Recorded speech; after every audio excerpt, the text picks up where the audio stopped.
church. ദൈവം നമ്മളെല്ലാവരെയും അനുഗ്രഹിക്കട്ടെ. അല്പസമയത്തെ ചിന്തയ്ക്ക് വേണ്ടി മർക്കോസ് എഴുതിയ സുവിശേഷം 14-ാം അധ്യായം അതിൻ്റെ 3 മുതൽ 9 വരെയുള്ള വാക്യങ്ങൾ നമുക്ക് വായിക്കാം. Mark chapter 14 verse 3 to 9. Mark chapter 14 verse 3 to 9.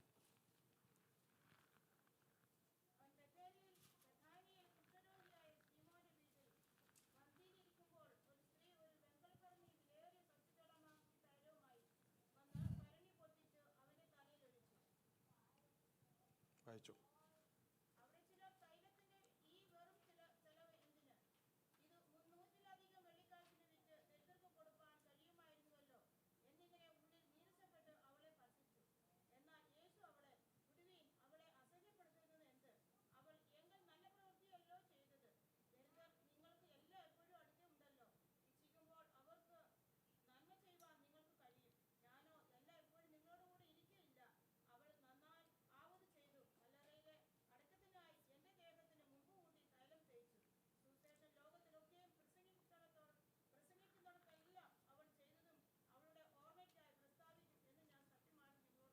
ഈ വചനങ്ങളാൽ ദൈവം ഇന്ന് നമ്മളെ അനുഗ്രഹിപ്പാനിടയാകട്ടെ. May God bless us with His words. മർക്കോസാണ് ഈ സുവിശേഷം എഴുതിയത്.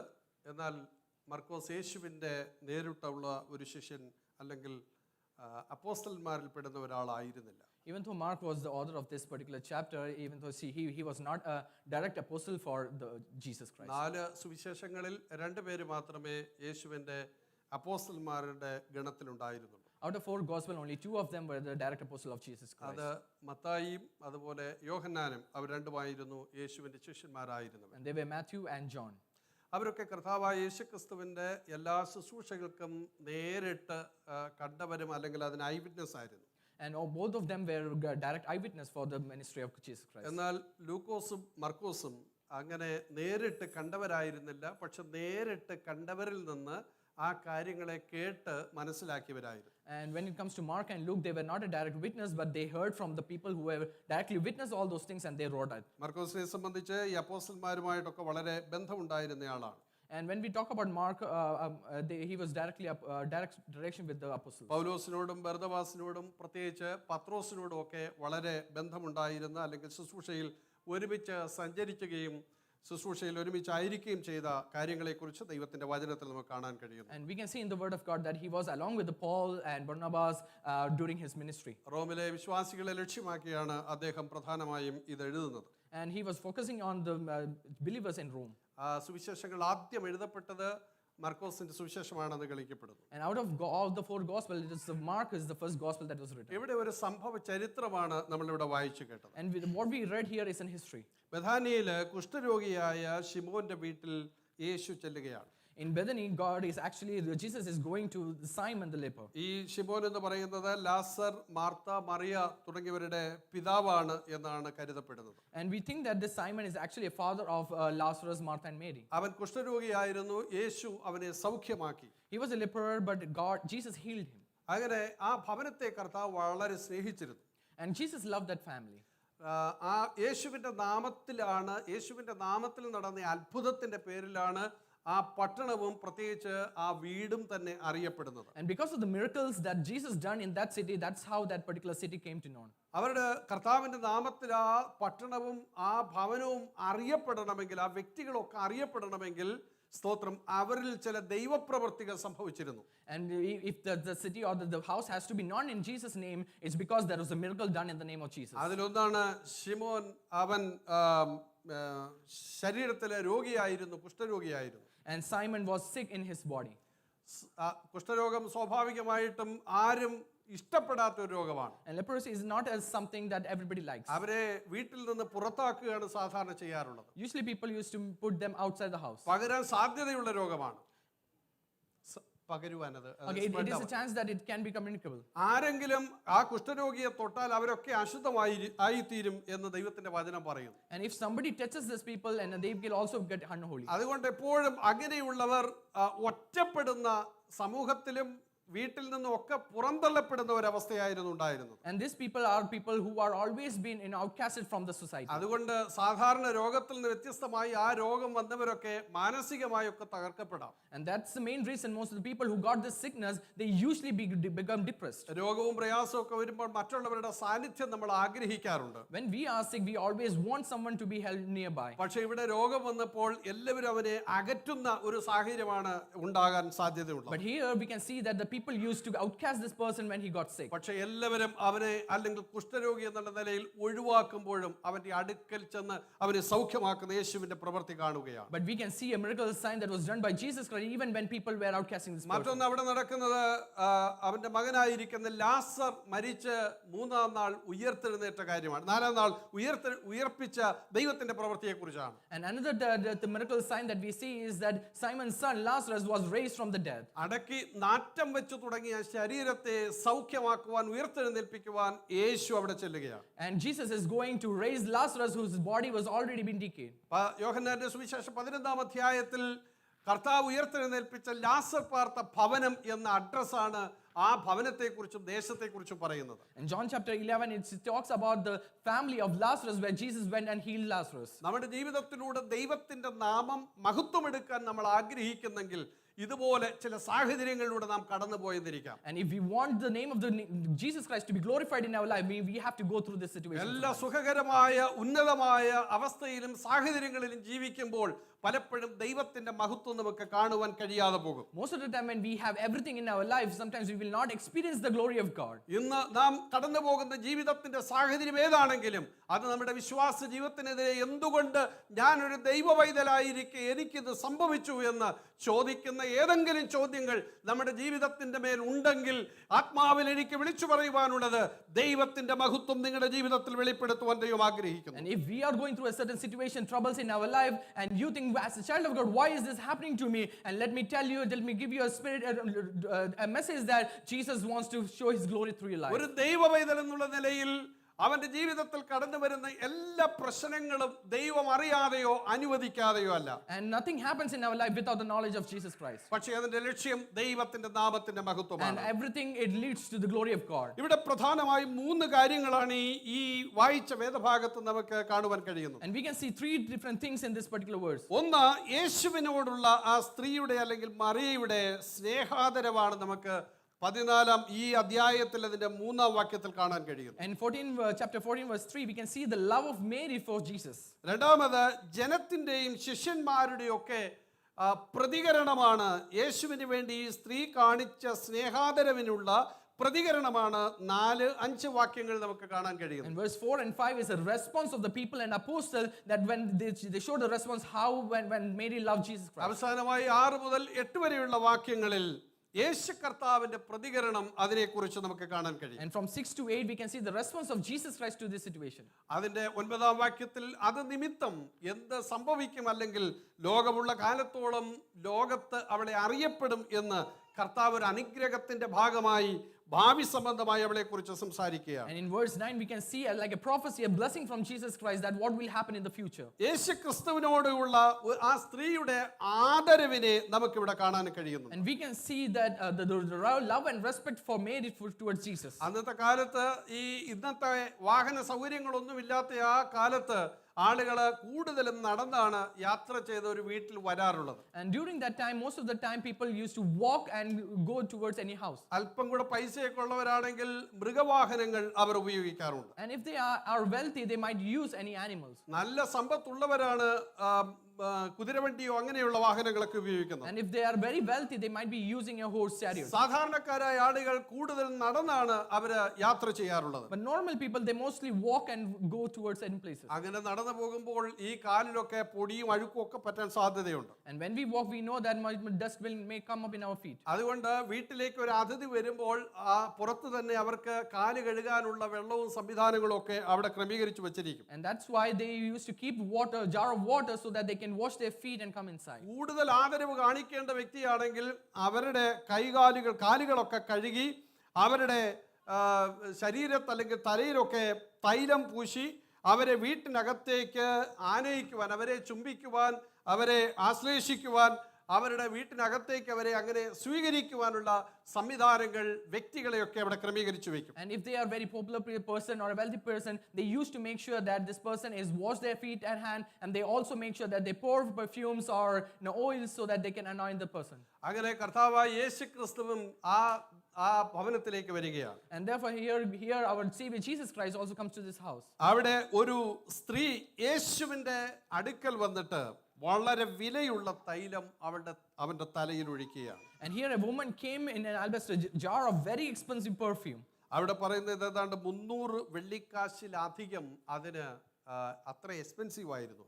And it says that it is more than 300 shekels of coins. It's expensive for this person. ഏകദേശം ഒരു വർഷത്തെ ആവറേജ് ഒരാളിന്റെ ഒരു വർഷത്തെ വരുമാനമാണ് ഈ 300 വെള്ളിക്കാശ് എന്ന് പറയുന്നത്. And this says that this is actually wages for whole 1 year. ഒരു ദിവസത്തെ കൂലി എന്നത്തത് ഒരു വെള്ളിക്കാശാണ്. And during that time it was 1 shekel for that particular time. എല്ലാ ദിവസവും ജോലി ചെയ്യണമെന്നില്ല. ആഴ്ചയിൽ അവർക്കൊരു ശബത്ത് ദിവസമുണ്ട്.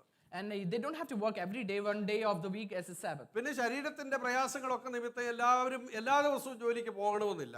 And because of the situation or a sickness in their body, they might not going for work every day. അങ്ങനെ ആവറേജ് ഒരു വർഷത്തെ അവരുടെ ഇൻകമാണ് ഈ 300 വെള്ളിക്കാശ് എന്ന് പറയുന്നത്. And this is actually an annual income for this 300 denarii. ഒരു വർഷത്തെ അത്ര ഇൻകത്തിന് തത്തുല്യമായ അത്രയും കോസ്റ്റ്ലി ആയിട്ടുള്ള അത്രയും വളരെ വിലപിടിപ്പുള്ള ഒരു തൈലം അവന്റെ തലയിൽ ഒഴിക്കുവാൻ അവൾ തയ്യാറാവുകയാണ്. And we can see that she is actually using this expensive perfume to anoint Jesus. സ്തോത്രം. ദൈവത്തിന് നമ്മൾ കൊടുക്കുന്നത് ഏറ്റവും വിലപ്പെട്ടതായിരിക്കണം. And when we give to Jesus, we have to make sure it's very expensive. സമയം ഉണ്ടെങ്കിൽ നമുക്ക് ആരാധിക്കാം എന്നുള്ളതല്ല. And it's just because we have time, let's worship God. എല്ലാ കാര്യങ്ങളും ഒക്കെ കഴിഞ്ഞിട്ട് കർത്താവിന്റെ വേലയ്ക്ക് വേണ്ടി നാം സമയം ചെലവഴിക്കാം എന്നുള്ളതല്ല. And it's not like that we give after everything that we acquire, then we can spend the time for Jesus. എല്ലാ ജോലി ഈ ലോകത്തിലുള്ള കാര്യങ്ങളൊക്കെ കഴിഞ്ഞ് റിട്ടയർമെന്റ് ആയതിനു ശേഷം ഞാൻ സുവിശേഷ വേല ചെയ്യാം എന്നുള്ളതല്ല. And it's not like after my retirement I will do the ministry of God.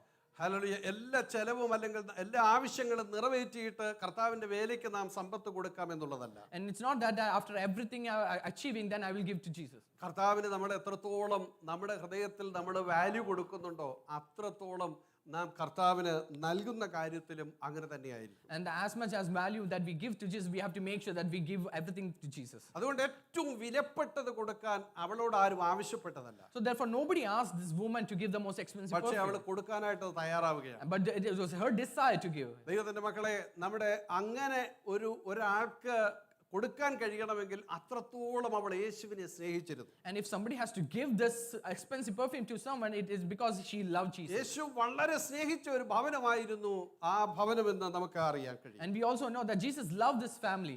അവിടെ ഒരു ഈ ഭരണിയില് അത് ഉടച്ച് ഈ തൈലം അവന്റെ മേൽ ഒഴിക്കുകയാണ്. And now we can see that she broke the jar and poured the perfume on his head. സ്തോത്രം. അക്കാലത്ത് ഏറ്റവും ബഹുമാനം അർഹിക്കുന്ന ആളിന് കൊടുക്കുന്ന പാത്രം, ഭക്ഷണമോ അല്ലെങ്കിൽ അങ്ങനെ കൊടുക്കുന്നത്, പ്രധാനപ്പെട്ട എന്തെങ്കിലും ഒരു കാര്യം അങ്ങനെ കൊടുക്കുന്നത്, ആ കൊടുക്കുന്ന പാത്രം ഉടച്ചു കളയാറുണ്ട്. And if we again during that time, if we are giving something to a very popular person, we make sure that we broke that jar. അത്രയും ഉന്നതനായ ഒരാൾക്ക് കൊടുത്ത് അത്രയും ബഹുമാനത്തിന് യോഗ്യനായ ഒരാൾക്ക് കൊടുത്തിട്ട് ആ പാത്രത്തിൽ വേറൊരാൾ ഉപയോഗിക്കേണ്ട അല്ലെങ്കിൽ ഒരാള് ഒന്നിനും അതിനു വേണ്ടി ഉപയോഗിക്കാൻ പാടില്ല എന്നുള്ളതാണ് അതുകൊണ്ട് അർത്ഥമാക്കുന്നത്. And it actually means that something that we already gave to a popular person, it should not be used to somebody else. That's why they broke it. നമ്മുടെ രാജ്യത്ത് ഒരു രീതിയുണ്ട്. ഈ ആരെയെങ്കിലും വധശിക്ഷയ്ക്ക് വേണ്ടി ജഡ്ജി വിധിച്ചു കഴിഞ്ഞാൽ ആ വിധി എഴുതിയ ശേഷം ആ പേന ഒടിച്ചു കളയാറുണ്ട്.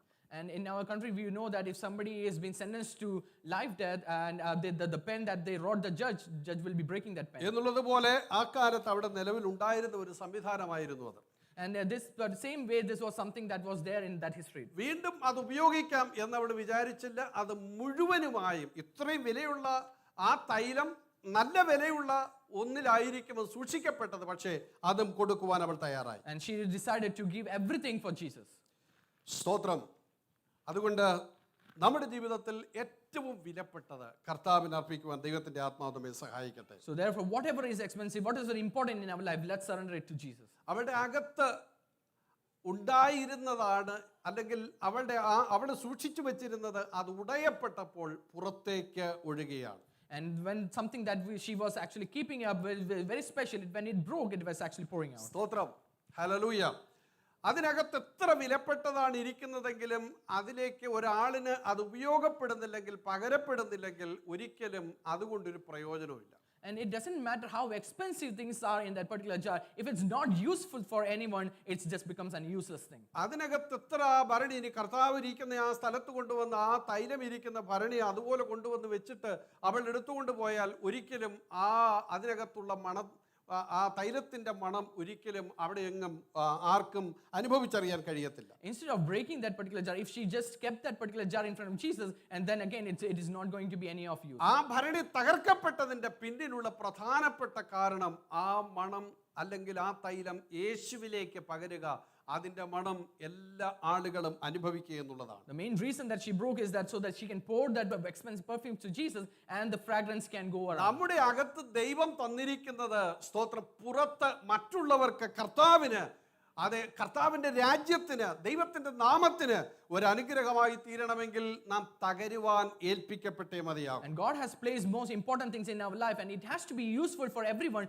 Then we must surrender to God and break for the Lord. ദൈവത്തിന്റെ ഇഷ്ടം ചെയ്യാൻ പൂർണ്ണമായി സമർപ്പിക്കപ്പെടുന്ന ആളുകൾ പലപ്പോഴും അവർ പ്രതീക്ഷിക്കാത്ത പല തകർച്ചയിലൂടെ കടന്നു പോകുന്നതിന്റെ കാരണം ഇത് തന്നെയാണ്. And when we go through certain situation in our life, troubles in our life, it's because God wants to use us for His kingdom. നമ്മുടെ അകത്ത് ദൈവം പകർന്നിരിക്കുന്നത് പുറത്തേക്ക് വരണമെങ്കിൽ, അത് എത്രത്തോളം ശ്രേഷ്ഠമാണെന്ന് ലോകമറിയണമെങ്കിൽ, അത് യേശുവിന് അതിന്റെ പ്രഭാവം, അതിന്റെ പ്രയോജനം ഉണ്ടാകണമെങ്കിൽ അത് തകർക്കപ്പെട്ടേ മതിയാകത്തുള്ളൂ. And it doesn't matter how important things is inside you, if it has to be useful for the kingdom of God, then it should be broken. നമ്മുടെയൊക്കെ അകത്ത് ദൈവം ഓരോ കൃപകള്, കഴിവുകള് ഒക്കെ ദൈവം തന്നിട്ടുണ്ട്. And in everyone in our life, God has actually placed certain hidden talents. ദൈവം എന്തെങ്കിലും ഒരു കഴിവ് തരാതെ ഈ ഭൂമിയിൽ ആരെയും ദൈവം സൃഷ്ടിച്ചിട്ടില്ല. And God has never created any human being because any talents. പക്ഷെ നമുക്കത് കണ്ടെത്താൻ, നമുക്ക് അറിഞ്ഞുകൂടാ എന്നുള്ളതാണ് അതിന് പ്രാധാന്യം. And the main reason why we don't find is that because we don't know how to find. പലപ്പോഴും ഇല്ലാത്തതിനെ കുറിച്ച് നമ്മൾ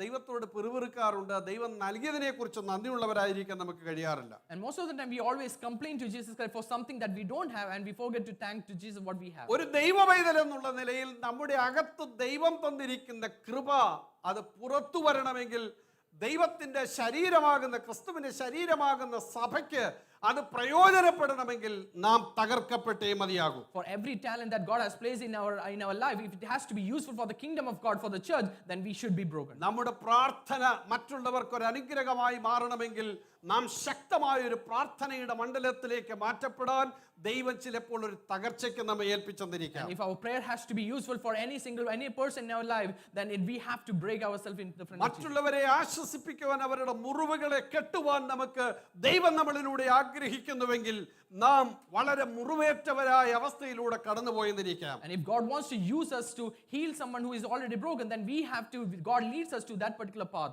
മറ്റുള്ളവരെ ധൈര്യപ്പെടുത്തുവാൻ ദൈവം നമ്മളെ ഉപയോഗിക്കുവാൻ ആഗ്രഹിക്കുന്നെങ്കിൽ ഭീതിപ്പെടുത്തുന്ന ചില വിഷയങ്ങൾ നമ്മുടെ മുൻപിൽ കടന്നു വന്നിരിക്കാം. And sometimes the scary things can happen in our life. It's just because God wants to use us so that we can encourage other people. മറ്റുള്ളവരെ താങ്ങുവാൻ നാം ബലഹീനരാകുന്ന സാഹചര്യങ്ങൾ ജീവിതത്തിൽ കടന്നു വന്നിരിക്കാം. And most of the time we will be very weak to help somebody else. നമ്മുടെ ജീവിതത്തിൽ നമ്മുടെ ദൈവത്തെ നാം അനുഭവിച്ചറിയുവാൻ ദൈവം നമുക്ക് അനുവദിക്കുന്ന ആ സമയങ്ങൾ, ഹല്ലേലൂയ, മറ്റുള്ളവരുടെ ജീവിതത്തിൽ അഥവാ കർത്താവിന്റെ ശരീരമാകുന്ന സഭയെ ശുശ്രൂഷിക്കുവാൻ ദൈവം നമ്മെ നടത്തുന്ന വഴികളാണ് നാം തിരിച്ചറിയണം. And we have to recognize that whatever situation that we are going through in our life, God is using that situation so that we can be helpful for many people in this church. കർത്താവായ യേശുക്രിസ്തു തന്നെക്കുറിച്ച് തന്നെ പറഞ്ഞത്, യേശു കർത്താവ് ഗോതമ്പ് മണി നിലത്തു വീണ് അത് ചാകുന്നില്ലെങ്കിൽ അത് അങ്ങനെ തന്നെ ഇരിക്കും. And we can see that if the seed does not fall down on the ground and die, it will stay right same way. നമ്മുടെ കർത്താവായ യേശുക്രിസ്തു ദൈവമായിരിക്കെ ദൈവത്തോടുള്ള സമത്വം മുറുകെ പിടിച്ചുകൊള്ളണമെന്ന് വിചാരിക്കാതെ ദാസരൂപമെടുത്ത് മനുഷ്യ സാദൃശ്യത്തിലായി ഈ ഭൂമിയിലേക്ക് കർത്താവ് വന്നു. And we can see that Jesus Christ humbled himself in the cross so that we can be saved through him. സ്വർഗത്തിൽ അടുത്തുകൂടാത്ത വെളിച്ചത്തിൽ വസിക്കുന്നവരായിരുന്ന, ആരാധ്യനായിരുന്ന, അല്ലെങ്കിൽ സാറാഫുകളാലും ദൂതന്മാരും ആരാധിക്കപ്പെട്ടിരുന്ന സൃഷ്ടാവായിരിക്കുന്ന കർത്താവ് അല്ലെങ്കിൽ ഒരു ഗോതമ്പ് മണിയായി അല്ലെങ്കിൽ മനുഷ്യനായി ഭൂമിയിലേക്ക് വരുവാനുള്ള കാരണം ഈ ലോകത്തെ നേടുവാൻ നമ്മെ ഓരോരുത്തരെയും രക്ഷിക്കുവാൻ കർത്താവ് സ്വർഗത്തിലെ സകല സുഖമഹിമകളും വെടിഞ്ഞ് ഭൂമിയിലേക്ക് വരുവാനിടയായി. If a God who was right along with the Father and who was in his complete glory, and he decided to give up everything and humble himself and came down to this earth as a seed so that he can die and sacrifice his life so that we can be saved through Jesus Christ and attain this eternal kingdom. സ്വർഗീയമായത് സകലതും ഉപേക്ഷിച്ച് ഈ ഭൂമിയിൽ വന്നപ്പോഴും യേശുവോട് പറയുന്നത് തന്റെ ക്രൂശ് മരണത്തെ സൂചിപ്പിക്കുകയാണ്. And when he decided to leave everything, all the glory that he had in heaven, and he decided to come down so that he was focusing on the cross. ക്രൂശ് മരണത്തെ ഓർക്കുന്ന ശുശ്രൂഷ നമ്മുടെ മുൻപിൽ കർത്താവ്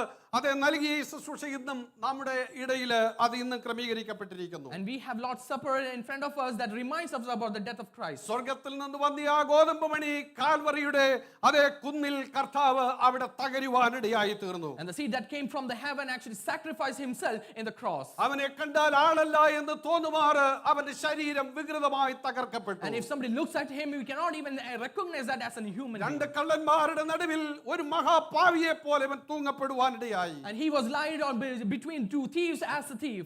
അവിടുത്തെ നല്ല ആ ഹല്ലേലൂയ സ്വരൂപത്തെ ഹല്ലേലൂയ സാക്ഷ്യത്തെ എല്ലാം അവർ തകർത്തു കളയുവാനിടയായി And തീർന്നു. all the glory that he had from the heaven, he actually decided to sacrifice everything. അവിടുത്തെ ശരീരത്തിന്റെ അടിപ്പിണരുകളെ കുറിച്ച് പറയുന്നത് അത് നമ്മുടെ സൗഖ്യത്തിനായിരുന്നു. And when we see that the word of God talks about the healing, the wound that he had, it actually heals us. അവിടുത്തെ മരണം ആസ്വദിച്ചത് നമുക്ക് ജീവൻ നൽകുവാനായിരുന്നു. And he decided to die on the cross so that we can live through him.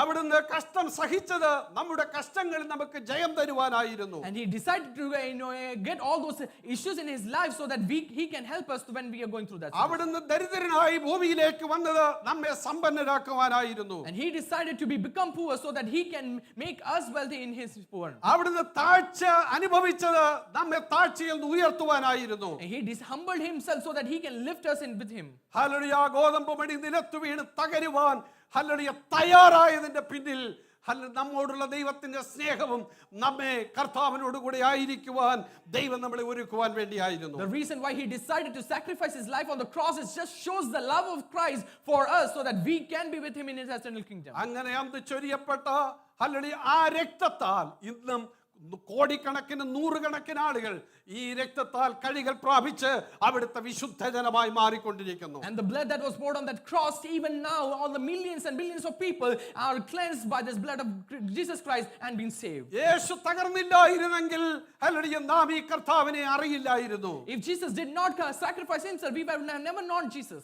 യേശുവിന് അടിപ്പിണരുകൾ ഉണ്ടായില്ലായിരുന്നെങ്കിൽ നമുക്ക് സൗഖ്യം വരില്ലായിരുന്നു. If there was no stripes on wound on his hand, we would never be healed. യേശു മരണം ആസ്വദിച്ചില്ലായിരുന്നെങ്കിൽ നമുക്ക് നിത്യജീവൻ അവകാശമാക്കാൻ And if കഴിയില്ലായിരുന്നു. Jesus never died on the cross, we will never experience the eternal kingdom. യേശു തകരുവാൻ ഏൽപ്പിക്കപ്പെട്ടത് കൊണ്ട് ദൈവത്തിന്റെ മക്കളെ ഹല്ലേലൂയ നാം ഈ കർത്താവിന്റെ അനുഗ്രഹങ്ങൾ ആത്മീകമോ ഭൗതികമോ എല്ലാ തലങ്ങളിലും നാം അനുഭവിക്കുവാൻ കാരണമായി തീർന്നു. Just because Jesus Christ sacrificed his life on the cross, we are experiencing the love of Jesus Christ and the eternal life. Hallelujah അതുകൊണ്ട് ദൈവം ആഗ്രഹിക്കുന്ന പല മണ്ഡലങ്ങളിലും തകരപ്പെടുവാൻ നാം ഏൽപ്പിക്കപ്പെടേണ്ടതുണ്ട്. And let us surrender ourselves so that wherever God wants us to surrender and broken, let's be broken for Christ. ന്യായാധിപന്മാരുടെ പുസ്തകം 7-ാം അധ്യായം അതിന്റെ 12-ാം വാക്യം നാം വായിക്കുമ്പോൾ Judges chapter 7 verse 12.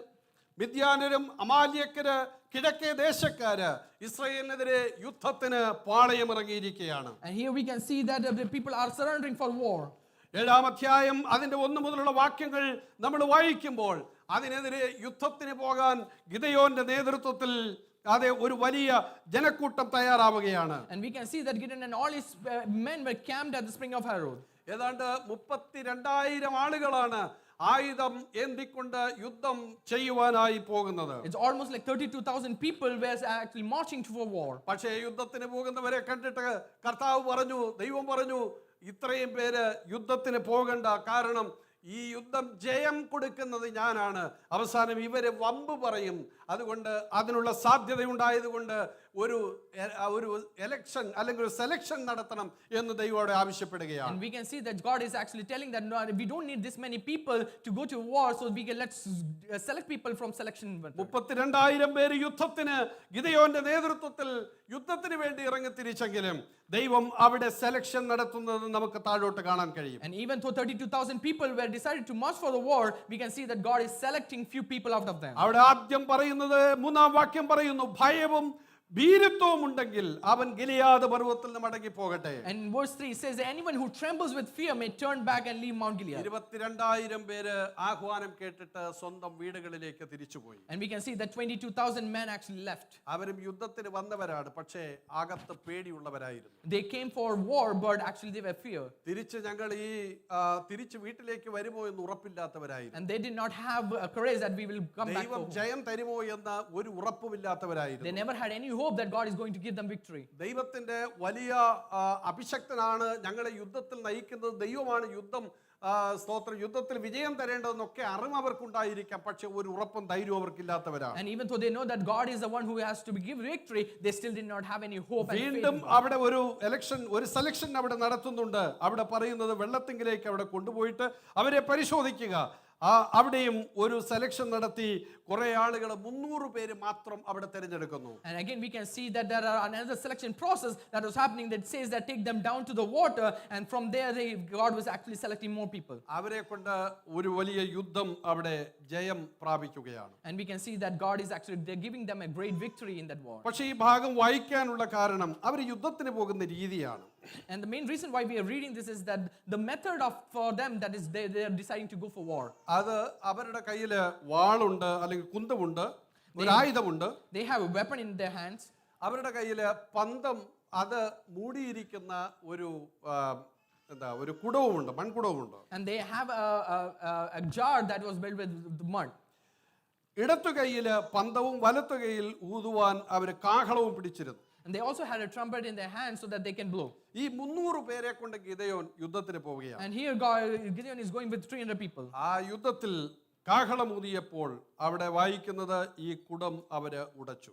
And when they blow the trumpet, they broke this jar. കുടം ഉടഞ്ഞപ്പോൾ അതിനകത്ത് ഒളിക്കപ്പെട്ട അല്ലെങ്കിൽ മറഞ്ഞിരുന്ന ആ പന്തം അത് പുറത്ത് കാണുകയാണ്. And when it was broken, that actually the lamp that would come started to come ഞാൻ ആ ഭാഗം മാത്രം പറഞ്ഞ് അവിടെ നിന്ന് പിൻവാങ്ങാൻ ആഗ്രഹിക്കുന്നു. And I just wanted to give you the small introduction on that. ദൈവം പറഞ്ഞത് ആ കുടം ഉടഞ്ഞെങ്കിൽ മാത്രമേ ആ വെളിച്ചം പുറത്തു വരത്തുള്ളൂ. And God is saying that unless the jar is broken, the light will not come out. നമ്മുടെയൊക്കെ അകത്ത് ദൈവം തന്നിട്ടുള്ളത് പലതും പ്രകാശിക്കേണ്ടിടത്ത്, ജയം പ്രാപിക്കേണ്ടിടത്ത് പലപ്പോഴും അത് പ്രകാശിക്കപ്പെടാനുള്ള അതിന് കഴിയാത്തതിന്റെ കാരണം ഇതുവരെ അത് ഉടയാൻ നമ്മൾ ഏൽപ്പിക്കപ്പെട്ടിട്ടില്ല എന്നുള്ളതാണ്. Most of the time we are not able to light for God is just because we have not broke our jar towards for Jesus. ദൈവം ആഗ്രഹിക്കുന്ന ഒരു പ്രാർത്ഥനാ ജീവിതമോ, ദൈവം ആഗ്രഹിക്കുന്ന ഒരു ശുശ്രൂഷയുടെ മണ്ഡലമോ, ദൈവം ആഗ്രഹിക്കുന്ന ഒരു ആത്മീക ജീവിതത്തിലേക്ക് നമുക്ക് പ്രവേശിക്കാൻ കഴിയാത്ത വിധത്തിൽ നമ്മളെ കവർ ചെയ്തിരിക്കുന്ന പലതും ഇന്ന് പകൽ ഉടയുവാൻ നാം ഏൽപ്പിക്കപ്പെടണം. And today we have to surrender ourselves to the Lord and ask that the jar be broken that was covering up all our ministry. ഒരുപക്ഷേ വലിയ സ്ട്രെസ് ആയിരിക്കാൻ നമ്മളെ ആ വലിയൊരു പ്രാർത്ഥനയിൽ നിന്നും വിശുദ്ധ ജീവിതത്തിൽ നിന്നും നമുക്ക് ഫ്രീ ആയി കർത്താവിന് വേണ്ടി അതേ പ്രയോജനപ്പെടുവാനുള്ള എല്ലാ തലങ്ങളും നമ്മളെ അകറ്റി നിർത്തുന്നത്. It might be the stress that is actually covering up the light that God has placed in our life so that we cannot enlighten for God. ചില ജഡത്തിന്റെ സ്വഭാവങ്ങളായിരിക്കാം, അത് അത്തരത്തിലുള്ളതൊക്കെ തകർക്കപ്പെട്ടെങ്കിൽ മാത്രമേ ദൈവത്തിന്റെ പ്രവൃത്തി വെളിപ്പെടുത്തുള്ളൂ. Some people it may be the flesh that is going, the issue with the flesh, and unless we are broken we cannot be a light for God. മറ്റുള്ളവർക്ക് വേണ്ടി പ്രാർത്ഥിക്കാൻ നമ്മുടെ അകത്ത് കർത്താവ് നൽകിയിരിക്കുന്ന ആത്മഭാരം, സ്തോത്രം, അത് പുറത്തു വരണമെങ്കിൽ നാം ഉടയാൻ തയ്യാറാകണം. And if the burden that God has placed in our heart so that we can pray for others, then we should be broken. ദൈവം ആഗ്രഹിക്കുന്ന വിശുദ്ധിയിലേക്ക് നാം വരണമെങ്കിൽ ചിലത് ഉടയാൻ നാം ഏൽപ്പിക്കപ്പെടണം. And if we want to walk in a holy life, then we have to grow. ദൈവം ആഗ്രഹിക്കുന്ന ശുശ്രൂഷയുടെ മണ്ഡലത്തിലേക്ക് നാം വരണമെങ്കിൽ തകർക്കപ്പെടാൻ ഏൽപ്പിക്കപ്പെടണം. And we have to surrender ourselves and be broken so that God can use us. ദൈവത്താൽ ഉപയോഗിക്കപ്പെട്ടിട്ടുള്ള ഏത് ഭക്തന്മാരെയും നാം അവരുടെ ജീവിതത്തെ പരിശോധിച്ചാൽ തകർക്കപ്പെടാൻ ഏൽപ്പിക്കപ്പെട്ടവരാണ്, അവരെയാണ് ദൈവം ഉപയോഗിച്ചിട്ടുള്ളത്. If we look onto the life of any saints, means that we can see that unless they decided to break their life and sacrifice their life for Christ, God was using them. കർത്താവിന് വേണ്ടി എന്തെങ്കിലും ചെയ്യണമെന്ന് തീരുമാനിച്ചിട്ടുള്ളവർക്കൊക്കെ അത്തരത്തിലുള്ള സാഹചര്യങ്ങളിലൂടെ അവർ കടന്നു പോയിട്ടുണ്ട്. പക്ഷേ അതിനുമേൽ ജയം അവർക്ക് നൽകിയിട്ടുണ്ട്. And every person that God has used, they have went through certain situation in their life, and God has used them mightily. ദൈവത്തിന്റെ അകത്ത് തന്നിരിക്കുന്നതിനെ മറച്ചു വെച്ചിരിക്കുന്നത് എന്താണെങ്കിലും അത് ഇന്ന് പകൽ തകർക്കപ്പെടാൻ നമുക്ക് ഏൽപ്പിച്ചു It കൊടുക്കാം. doesn't matter whatever is hiding or covering up your ministry for God, let it be broken today. അതിനുവേണ്ടി കർത്താവ് നമ്മളെ ശക്തീകരിക്കട്ടെ. And let's God strengthen us. അടുത്തത് ഈ ഭാഗത്ത് കാണുന്നത് ജനത്തിന്റെ മനോഭാവത്തെ കുറിച്ചാണ്, അവരുടെ പ്രതികരണത്തെ കുറിച്ചാണ്. And the next thing we will see in Mark 14 is that the response of the people and apostles. 14-4-5 വാക്യങ്ങളിലാണ് അത് കാണുവാൻ കഴിയുന്നത്. Verse 4 and 5 it says. അവരുടെ റെസ്പോൺസ് അവർ പറയുന്നത് ഇത് വെറും ചെലവാണ്. And their response is that this is a waste of money. 4-ാം വാക്യം ഇത് വെറും ചെലവായിട്ടാണ് പറയുന്നത്. And it says that this is a waste of perfume. നിങ്ങൾ വെറുതെ നിങ്ങൾ പൈസ ചെലവഴിക്കുകയാണ്, അതുകൊണ്ടൊരു പ്രയോജനവുമില്ല. And they are saying that this is just a waste of money. Why are you using this money? ചിലർ ഇങ്ങനെയാണ്, കർത്താവിന്റെ നാമത്തിന് വേണ്ടി ചെയ്യുന്ന കാര്യങ്ങളിൽ എന്തും അതൊരു നെഗറ്റീവ് തോട്ട് അവരുടെ ഹൃദയത്തിൽ ഇങ്ങനെ ഉണ്ടാവും. And most people, some people, they always have a negative thought whenever they do something for the Lord. ചിലര് അത് ഇങ്ങനെ പ്രകടിപ്പിക്കുകയും ചെയ്യും. And some people, they just reveal themselves. ചിലര് പ്രകടിപ്പിക്കുക മാത്രമല്ല മറ്റുള്ളവരോടുകൂടെ പറഞ്ഞത് പ്രശ്നം ഉണ്ടാക്കും. It's not just that they will express, but they will also share this negative thoughts with others. പക്ഷെ ദൈവത്തിന്റെ ആത്മാവ് നമ്മുടെ അകത്ത് നൽകുന്ന പല നിയോഗങ്ങളും അതിന്റെ പിന്നിൽ ഒരു ദൈവിക ഉദ്ദേശം അതിനകത്തുണ്ടായിരിക്കും. But when God gives us a burden in our heart, it always have a purpose from the Lord. കർത്താവിനോടുള്ള ഈ ആദരവ് സ്തോത്രം യഥാർത്ഥത്തിൽ കർത്താവിന് എന്ത് കിട്ടി, ദൈവരാജ്യത്തിന് എന്ത് കിട്ടി എന്നൊക്കെ നമുക്ക് ചിന്തിക്കാം. And we can always say that what gave for the kingdom of God. പക്ഷെ അവരുടെ മനോഭാവം ദൈവത്തിന് എത്രത്തോളം വില അവൾ കൊടുത്തിരുന്നു എന്നുള്ളതാണ് കർത്താവുടെ അതേ സ്തോത്രം വില കൊടുക്കുന്നത്. But God is actually giving value for the attitude that the woman has shown. അവര് പറയുന്നത് ദരിദ്രർക്ക് ഇത് കൊടുത്തുകൂടെ. And these people are saying that why don't we give it to the poor people? 5-ാം വാക്യം അതാണ് പറയുന്നത്, ദരിദ്രന്മാർക്ക് കൊടുത്താൽ മതിയായിരുന്നു, എന്തിനാ ഇത് വെറും ചെലവ്, ഇവിടെ ഈ പൈസ ഇത്രയും ചെലവ് നഷ്ടപ്പെടുത്തിയത്. In verse 5 it says the money should be given to the poor, and why did you spend all this ഇന്ന് money? ദൈവസഭകളിൽ ധാരാളം അങ്ങനെയുള്ള ചിന്താഗതികളുണ്ട്. സ്തോത്രം ആർക്കെങ്കിലും ഒക്കെ നമ്മൾ ചിലവഴിക്കുക, അല്ലാതെ കർത്താവിന്റെ വേലയ്ക്ക് വേണ്ടി നമ്മൾ പൈസ കൊടുക്കേണ്ടതില്ല. And most of the time we always spend money for several other things, but not for the kingdom of God. ഞാൻ ഇങ്ങനെ പറയാറുണ്ട്, നമ്മുടെ സമ്പത്ത് കൊണ്ട് ഏതെങ്കിലുമൊക്കെ ദേശങ്ങളിൽ സ്തോത്രം കുറെ ആളുകൾ രക്ഷിക്കപ്പെടാൻ അല്ലെങ്കിൽ അവിടുത്തെ പ്രവർത്തനത്തിന് വേണ്ടി നാം ചെലവഴിക്കുന്ന ആ പൈസ കൊണ്ട് കുറെ ആളുകൾ കർത്താവിനെ അറിയാനിടയായി തീർന്നാൽ നമ്മൾ അവരെ ഒരിക്കൽ കണ്ടില്ലെങ്കിലും ഒരു ദിവസം നമ്മൾ അവരെ കാണും. ഹല്ലേലൂയ, സ്വർഗത്തിൽ നാം അയച്ചു കൊടുത്ത പൈസയുടെ ഫലമായിട്ട് ഹല്ലേലൂയ സ്വർഗത്തിൽ നൂറുകണക്കിന് വിശ്വാസികളെ അല്ലെങ്കിൽ ആത്മാക്കളെ കണ്ട് നമുക്ക് സന്തോഷിക്കാൻ ഇടയാകും. When you decided to give in your expenses for the poor people, and so that they can come towards Christ, maybe you may not never see them, but you will see them on the eternal kingdom. 25 വർഷം 40 വർഷമൊക്കെ ഞാൻ ചില പറയാറുണ്ട്, ഞാൻ ജോലി ചെയ്തു, ഇപ്പോൾ റിട്ടയറായി. പക്ഷെ ഞാൻ ചോദിക്കട്ടെ, നിങ്ങളുടെ സമ്പത്തിൽ നിന്ന് ഒരു സഭയുണ്ടായിട്ടുണ്ടോ? നിങ്ങളുടെ സമ്പത്തിൽ നിന്ന് ഒരാൾ ബൈബിൾ കോളേജിൽ പഠിച്ചിട്ടുണ്ടോ?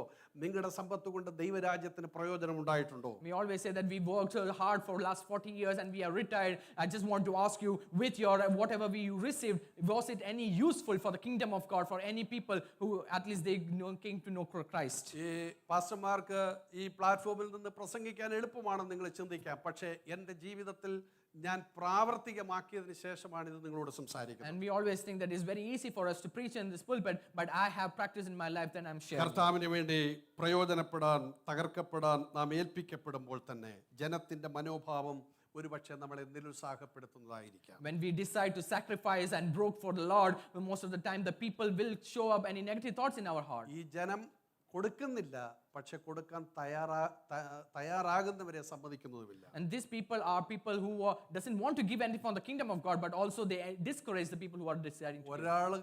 ഒരു കാര്യത്തിന് നമുക്ക് അല്ലെങ്കിൽ കർത്താവിന്റെ വേലയോട് ബന്ധപ്പെട്ട് സ്തോത്രം നമ്മുടെ സമയം കൊണ്ടാകട്ടെ, സമ്പത്ത് കൊണ്ടാകട്ടെ, ആരോഗ്യം കൊണ്ടാകട്ടെ, ഹല്ലേലൂയ, ഒരിക്കലും നമുക്ക് ചെയ്യാൻ ഒക്കുന്നില്ലെങ്കിൽ വേറൊരാളെ നിരുത്സാഹപ്പെടുത്തരുത്. And even if it's with the time or wealth or health, if we cannot do something, please do not discourage anyone who can do it. അവരൊക്കെ ട്രാക്ട് കൊടുക്കാൻ പോകട്ടെ, അവരൊക്കെ മിഷൻ ട്രിപ്പിന് പോകട്ടെ, അവരൊക്കെ സ്തോത്രം ഉപവസിക്കട്ടെ. ഇങ്ങനെ മറ്റുള്ളവർക്ക് വേണ്ടി നമ്മൾ മാറ്റിവെക്കരുത്. നമുക്ക് ചെയ്യാൻ കഴിയുന്നത് കർത്താവിന്റെ നാമത്തിന് വേണ്ടി പ്രവർത്തിക്കാൻ ദൈവത്തിന്റെ ആത്മാവിടയാക്കട്ടെ. We do not want to separate everything for other people. Let's do something for us with our life.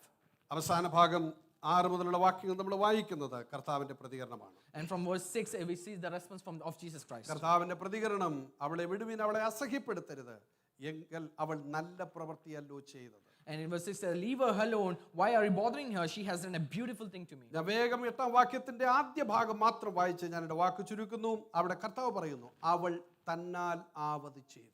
And in verse 8 she says that she did what she could. അവൾക്ക് കഴിയുന്നത് അവൾ ചെയ്തു.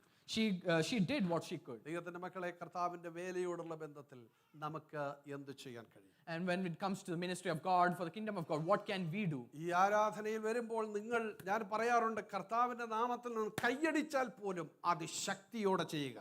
And I always tell that even if it's your clapping hand for the Lord, do it with the full strength. ഒരു സ്തോത്രം പറഞ്ഞാൽ എത്ര സ്തോത്രം പറഞ്ഞെന്നല്ല ദൈവം നോക്കുന്നത്, ഹൃദയത്തിന്റെ ആഴത്തിൽ നിന്നാണോ അത് ദൈവത്തിന് അർപ്പിച്ചത്. It doesn't matter how many millions of praise you gave for God. It matters that from where it come from. നമുക്ക് ചെയ്യാൻ കഴിയുന്നത് എന്താണ്? അത് ചെയ്യാൻ നാം കടപ്പെട്ടിരിക്കുന്നു. What can we do, and we are responsible for that? കർത്താവ് പറയുന്നത്, ഒരു വർഷത്തെ മുഴുവനും ഒരാളിന്റെ വരുമാനം ചിലവഴിച്ച് എന്നെ അവൾ ആദരിച്ചു, അവൾക്ക് ചെയ്യാവുന്നതിന്റെ അപ്പുറം അവൾ ചെയ്തിരിക്കുകയാണ്. And the thing that we can see here is that she spent entire annual wage that she had to buy this perfume, and Jesus is saying she did what she could. നിങ്ങൾ ഒരാൾക്ക് വേണ്ടി പ്രാർത്ഥിക്കുമ്പോൾ ആരും ചിലപ്പോൾ അത് അറിഞ്ഞിരിക്കില്ല. When you pray for someone, maybe people may not know about it. ഒരാളുടെ മുറിവിനെ കെട്ടാൻ നിങ്ങൾ തയ്യാറാകുമ്പോൾ ആരും നിങ്ങളെ അതിൽ പ്രോത്സാഹിപ്പിച്ചെന്നിരിക്കില്ല. And when you decide to help someone with a wound, maybe people may not recognize you. നിങ്ങൾ ചെയ്യുന്ന പല കാര്യങ്ങളും നിങ്ങളെ നിരുത്സാഹപ്പെടുത്തുന്നതായിരിക്കാം നിങ്ങൾ കേൾക്കുകയും നിങ്ങൾ കാണുകയും ചെയ്യുന്നത്. You may hear a lot of negative thoughts that will discourage you from doing things. പക്ഷെ നിങ്ങളുടെ